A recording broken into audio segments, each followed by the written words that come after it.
নমস্কার বন্ধুরা, BM news চ্যানেলে আপনাদের সকলকে স্বাগত জানাই। বিধায়কের সামনেই রাস্তায় ফেলে তৃণমূল কর্মীকে লাঠিপেটা, বিজেপির বিক্ষোভে জ্বলছে সন্দেশখালী। স্টিং ভিডিও নিয়ে বিতর্কের মাঝে সন্দেশখালী ফের নতুন করে অশান্তি।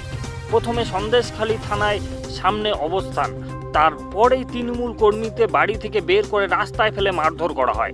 পুলিশের সঙ্গে রণংদেহী মহিলারা বারবার ধস্তাধস্তিতে জড়িয়ে পড়েন। সব মিলিয়ে ভোট আবহে ফের রণক্ষেত্র সন্দেশখালী। বসিরহাটের বিজেপি প্রার্থী রেখা পাত্র এবং বিজেপি নেত্রী অর্চনা মজুমদারের নেতৃত্বে সন্দেশখালী থানা ঘেরাও করা হয়। পুলিশের সঙ্গে কথা কাটাকাটি হয় বিজেপি কর্মী সমর্থকদের। তার মাঝেই তৃণমূল বিধায়ক সুকুমার মাহাতো এবং তৃণমূল নেতা দিলীপ মল্লিককে গ্রামের এক বাড়িতে রয়েছেন জানে খবর পায় স্থানীয় মহিলারা।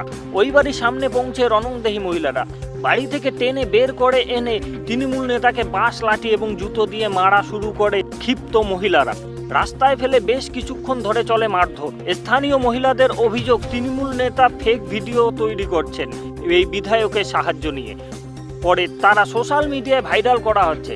তারই প্রতিবাদে বিক্ষোভ। অবিলম্বে তৃণমূল নেতাদের বিরুদ্ধে পুলিশি ব্যবস্থা নেওয়ার আর্জি জানান মহিলারা। বিজেপির ইন্ধনে অশান্তি বলেই দাবি তৃণমূল বিধায়ক সুকুমার মাহাতোর।